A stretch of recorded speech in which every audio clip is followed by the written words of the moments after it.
So these capabilities are important because they map directly to the work we do in GIS.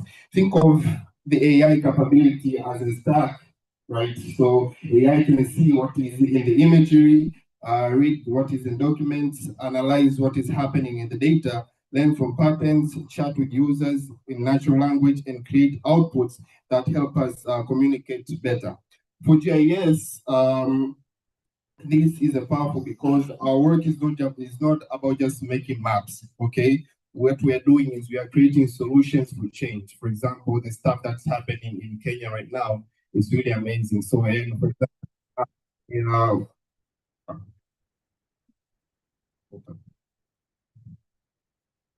so we have AI in ArcGIS in two ways. Okay, so we have Geo AI and we have AI assistance.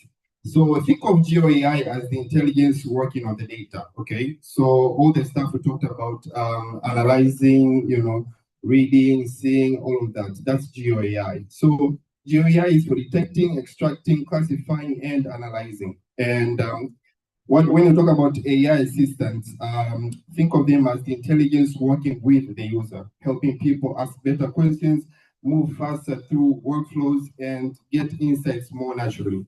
So one improves the science of GIS, the other improves the experience of GIS, and together they make ArcGIS more powerful and more usable. So let's talk about what separates AI in ArcGIS into Geo AI and AI assistance. Now, this diagram helps us understand how those concepts fit together. And the reason this matters is because AI is not only a single thing, it's a stack of capabilities, different GIS workflows, use different parts that stack together, okay? So think of AI landscape, Geo AI. This cuts across many layers because geospatial problems, they need many types of intelligence, vision, learning, language, prediction, and analysis. Now, what AI assistants do is they sit closer with the generative AI, stuff like LLM spaces, which the main role is basically interaction.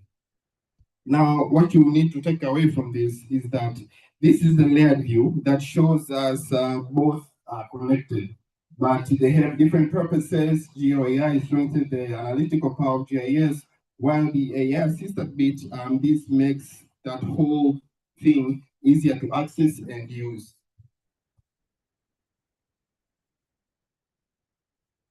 Now, we can talk about how ArcGIS is being enhanced with AI.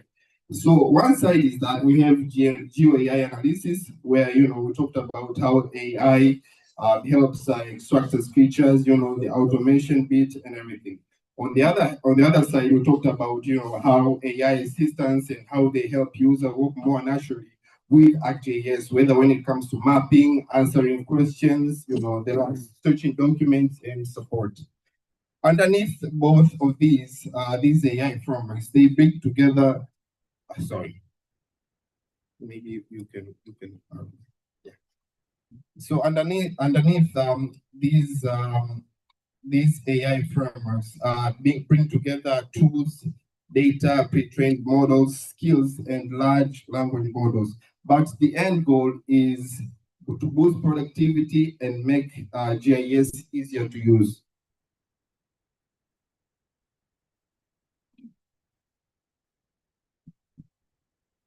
So here we have now what we have here, we just have a general look of how the tools and models are featured during extraction and analysis, right?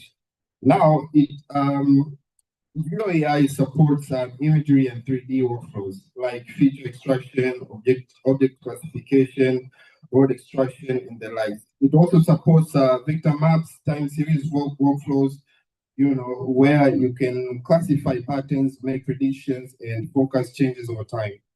And what ArcGIS does with the Geo AI is that the platform actually it is evolving quickly, and more foundational models and pre-trained models and and AI-assisted workflows are coming into ArcGIS right now. So the key point is simple. GeoAI is helping us move faster from raw data to usable geospatial insights.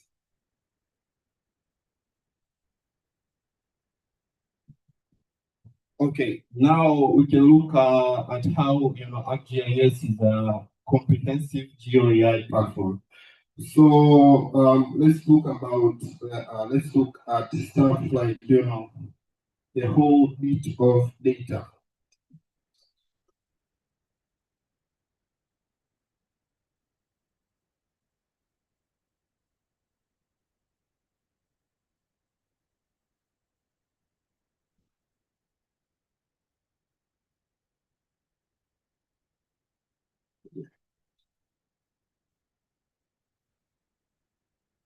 So this one is a little bit complex, so just work with me here. So this just it gives you a quick and thorough run through of how deep learning AI workflows and how we actually integrating AI into GIS. So from here, we move into the deep learning stage. For example, we can see how image management, labeling, data prep, and model training and inferencing, how all of these work together from the AI perspective and how we're bringing all of these together into GIS.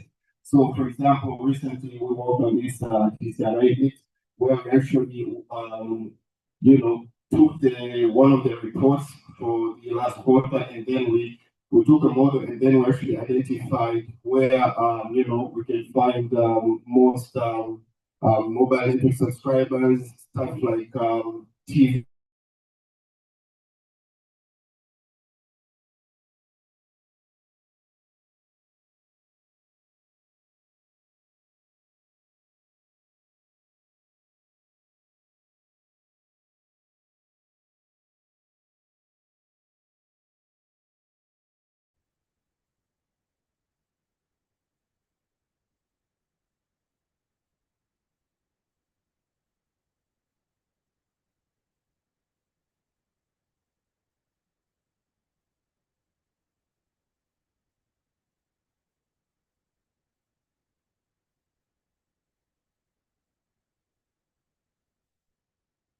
Not be registered. Now, using out-of-the-box building detection models in ArcGIS, buildings are extracted from imagery, then post-processed into clean building footprints. So, time is. Moving across the country to Los Angeles, we can test another vision context-based classification model from the ArcGIS Living Atlas, the GPT-4 Omni model. This deep learning package serves as a connection between ArcGIS Pro and vision language models supporting OpenAI's GPT-4 and GPT-4o, as well as the Llama model family. This model is ideal for a situation where there are categories or a range of potential geographic values. For this use case, we will utilize a class size of 4 and provide additional context to classify buildings into no damage, minor damage, heavy damage, or destroyed. This is actually an object classification task and provides output polygons with the contextual classifications as attribution. We can see the original building footprints and symbolize these based upon attribution provided by the model. If we create a density surface over Pacific Palisades, we can determine that there are a number of areas that have sustained complete building losses. I created this custom JavaScript SDK web application in an effort to present the information within a three-dimensional context. Utilizing a simple client-side query, we are presented with a chart detailing the building status within a specific area of interest. This can be done via a buffer or a constraining polygon drawn directly within the browser. This is just another way to present the information to stakeholders within a focused application experience.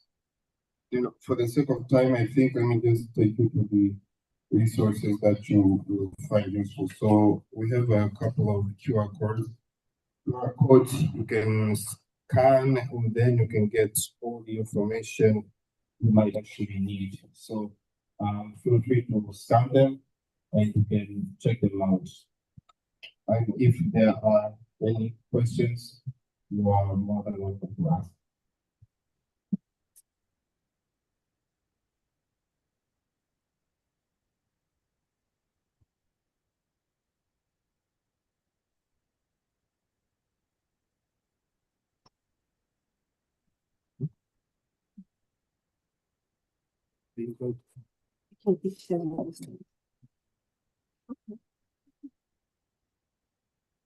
Round of applause. So, do you need a couple of minutes to run them off? Okay, so yeah, you can just you want the slides? Okay.